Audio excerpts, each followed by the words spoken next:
Small acreage farms have become popular as people, for many different reasons, return to producing local food for local people. Come here, look! Janie Burns has been farming for 15 years on her 9-acre farm west of Boise, Idaho.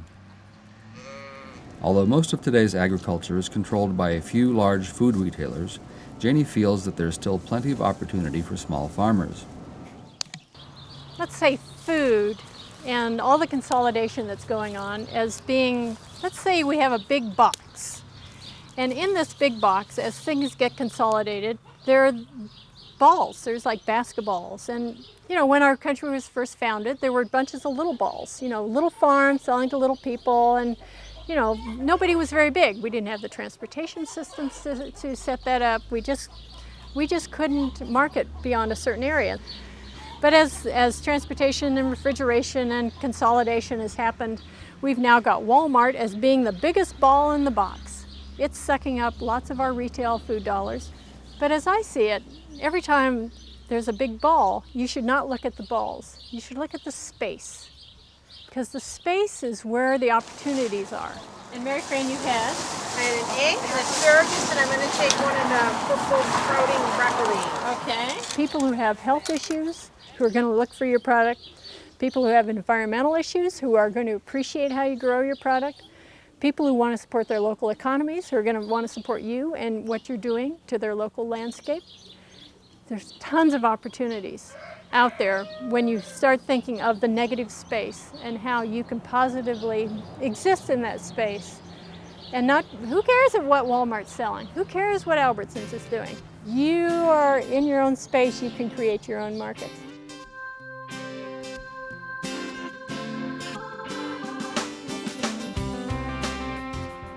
It depends on if they need it the past couple of days. Janie got started in the small farming business when she noticed that local grocery stores didn't have nearly the selection of vegetables that were available through her seed catalog.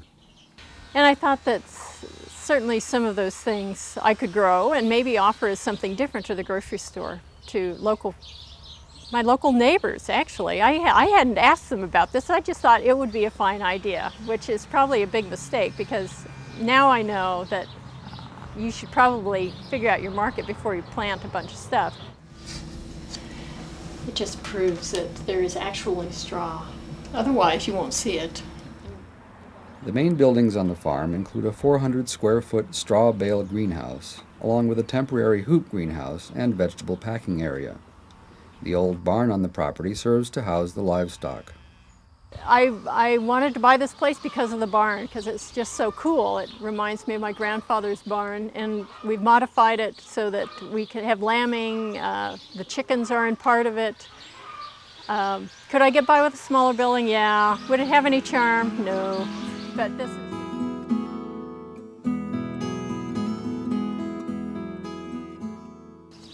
And because it might freeze tonight, I'm just picking everything that's even saleable. After a few years of growing vegetables and dealing with the hectic seasonal schedule, a shift to livestock has turned the farm into a year-round operation and evened out the workload. Moving from vegetables to livestock was an easy thing. I started with a few chickens, got a few more, and pretty soon you got a flock. But going to livestock is different. I like to say anyone can grow vegetables, and not everybody can, but all you need is ground and some attention to what you're doing. But to do livestock, especially on a year-round basis, you have to pay much more attention. You have housing needs, you've got winter feed needs, you've got health needs.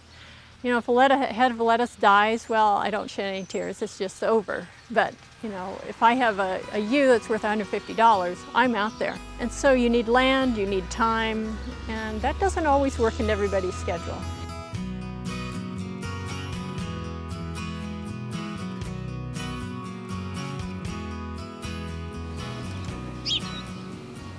Janie has diversified her livestock and currently raises sheep, turkeys, and chicken for butcher and for eggs.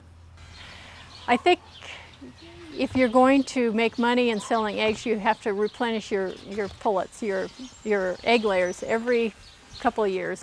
But I found that I couldn't tell them apart. At a certain point, they all look the same. And so you didn't know who the old ones were, you don't know who the little ones are. It's much easier for me to discern this by color. And so I get a new color every year. My color for this year is yellow. I have Buff Orpingtons.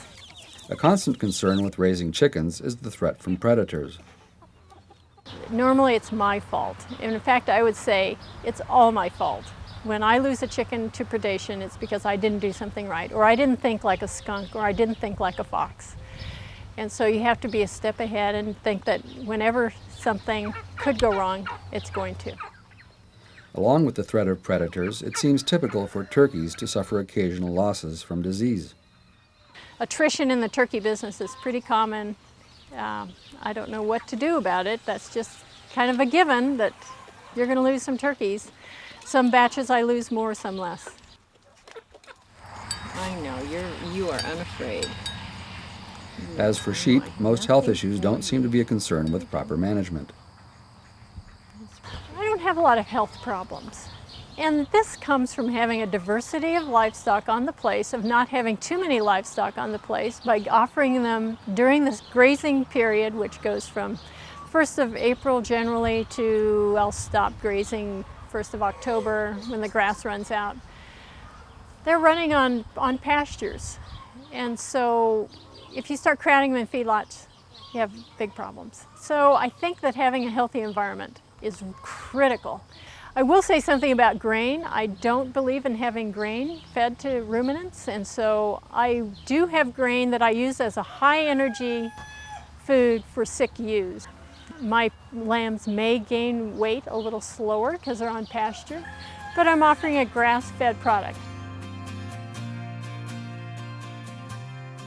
Janie sells eggs, chickens, turkeys, and cuts of lamb at the farmers market, Boise Co-op, and restaurants.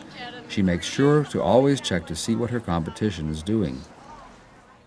Whenever I'm in a grocery store, I'm always looking at what they offer in both the produce and the lamb department to see what my competition is. And then I also look at the chicken, and I look at eggs. I just feel that I'm staying ahead of the market. Another way to stay ahead of the market is to read cookbooks and magazines. They can also be a great help in your conversations with people at the farmers market. Read the magazines, read Gourmet, Bon Appetit, Sunset. Look at what people are reading.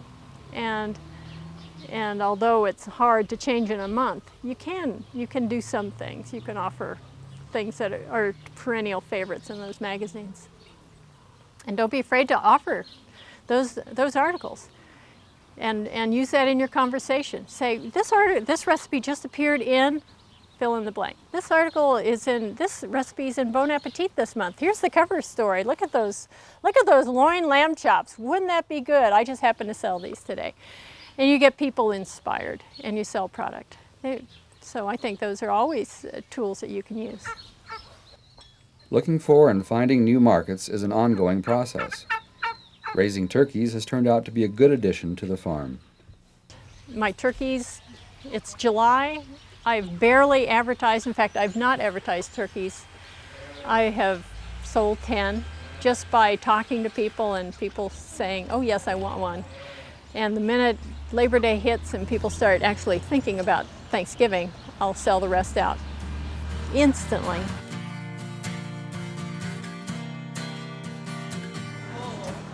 Every vendor has a decision to make about which market to choose. It's based on what you like doing and what you find the most profitable. If you don't like it, you're not going to show the enthusiasm you need. Now, if you deal with people at the farmers market, you have to be enthusiastic and you have to be the same. Every week you have to be happy to be there, happy to see them. And if you can't do that, the farmers market is not for you. My friend who's certified organic on the other side of Napa is growing the broccoli and the asparagus. You will find that if you sell at farmers markets, they don't care about any of the cultural aspects that you are an expert at. They don't care. They want to know how to cook it. An area in which you are not an expert unless you are a chef. And so I have found that I have to do a lot of testing. I have to do a lot of personal trialing of not just vegetables, but meat, cooking temperatures. And so you have to be ready for that. And you need to be, you can't know everything, but you have a resource if you have a book there. And you have, I find it helpful to just have a cookbook at the farmer's market. People leaf through it, they glean ideas from it. Attracting people to your booth at the farmer's market takes attention to detail. I think having good signage is very, very important. It shows a pride in what you're doing, and signage of what your costs are, what prices are. If it's a mystery, some people won't ask. Having business cards to hand out, very important. I do them on my computer. I've had them done professionally, but I can crank out as many as I need on my computer. Along with business cards, another marketing tool is the label on your product. The best thing about having my label with my name, my phone number, my little Meadowlark Farm, as well as what the product is and how much it weighs, is that my phone number is in everybody's freezer. They pull out that last one, they think, oh, I'm out of lamb, what am I going to do? And then they say, oh, here's a phone number I can call, and they do. I make a lot of sales over the winter. People call, they say, I've used my last lamb, what do you have? And I'm able to personally tell them what I have in the freezer and when my next butchering will be, and so what I can offer them. This is right at 3 pounds and 1 ounce. Along with selling lamb at the farmer's market, some high-value vegetable crops, like salad greens and asparagus, are still part of the mix. The asparagus, I have to say, I have 600 feet of it, and I wish I had 6,000 because it's a very profitable crop. I charge $4 a pound for my asparagus. It takes me virtually no time to cut it. My customers accept a wide range in size. They accept a wide range in thickness, and it's a tremendously profitable crop for me.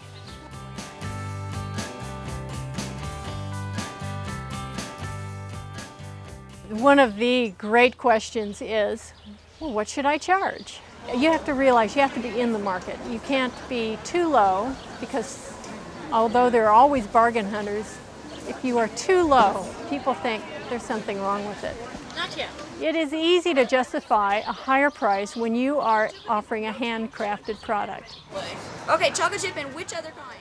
Well, I don't know why we can't think that a hand-done product, whether you've hand-grown tomatoes, hand-grown lettuce, hand-grown lamb. I mean, when we're talking small farm, we are talking artisan level crafting. And we have to price it that way. So I would suggest going to Albertsons, getting a picture, or going to any supermarket, getting a picture of what the produce is going for. Let's say lettuce is $1 a head in the supermarkets. Okay? You're offering something that's at least 25% better. Be $1.25. If you're offering organic, you're 25% above that. You're at $1.50. Now, I'm not saying this is hard and fast, but the stuff in the supermarket, I can't say this enough, is the bottom of the barrel. It's one day away from the dumpster. Yours is one day away from the field. And you have to make that argument. And people appreciate that. Here, this is a pretty big lamb, but you can pet this one. Look, how soft, huh? The profitability of the farm boils down to a lifestyle choice. Profit is fairly relative. I do some trading, I do bartering, I eat extremely well. And so to say that I'm making, to use all those business terms, return on investment and, I have this net cash flow and, whatever those financial terms are, I don't talk in those terms. I don't know what those terms are. I talk in, do I eat well? Am I paying for the farm? And when I say paying for the farm, is it supporting itself? Yes. Is it paying my mortgage? Is it giving me a 401k? Am I buying brand new cars with all this money I'm making? No. But is it giving me the lifestyle I enjoy? Yes.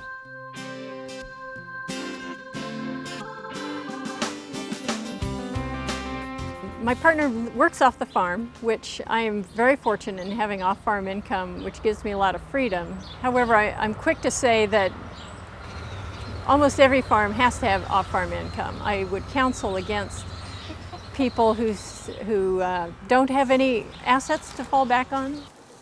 Well, there's a lot of things you have to buy. And so you've got some upfront capital costs. And I've really cheaped it. And then you've got operating costs. And a lot of that is spent in March and April, when the farmers markets aren't operating, when the crops aren't growing, when you don't have anything to sell. So you have to have a good cash flow to make it.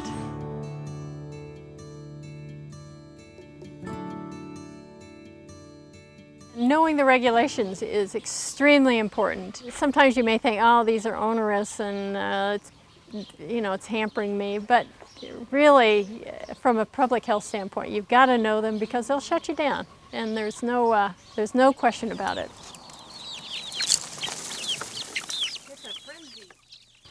In Idaho, you cannot sell a dead chicken. You have to sell inspected meat. If you're going to sell meat, you have to sell inspected meat, unless you're having it done on a custom basis. So for me to sell chicken, I am selling live chickens.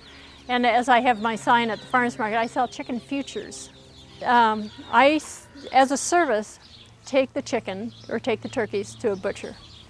And then it's returned to the customer in a bag.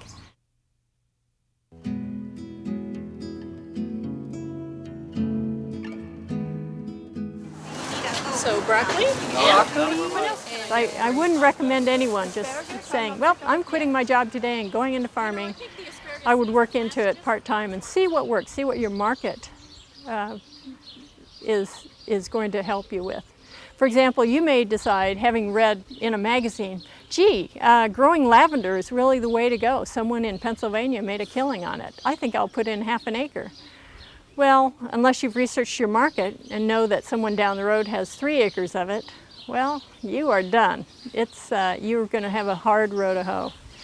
And so I advise people to kind of edge into it, start getting familiar with what markets are available to them, how they fit into markets. Not everybody is a farmer's market person. Not everybody is suited for wholesale.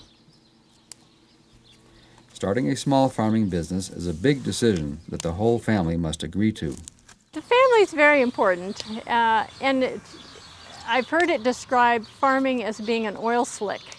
You know, you cannot divorce yourself from the farm when you come home. That what you do just permeates your activities for that day, for that week, for that month, for the rest of the year. And to suggest that the family is not going to be intimately involved in those decisions, and absolutely should be, is wrong-headed. It has to be a joint decision and met with approval from, or at least grudging approval from everybody. You know, I've learned that if there's ever a question, don't hope for the best. It's just a whole lot easier to supplement them and make Janie sure enjoys that the lifestyle of small farming and explains why it is a good fit for her. Oh, I wouldn't change a thing. I wouldn't change a thing. There are always things where you look and say, well, I could have done this better, but I think agriculture gives you the opportunity every year to try again. And I figure pretty much by the time I'm 80, I'll have it figured out. But, you know, I like new challenges. I'm not a sedentary kind of person. I'm looking for new challenges. And there's always more to learn. I can't know it all. It's worth it.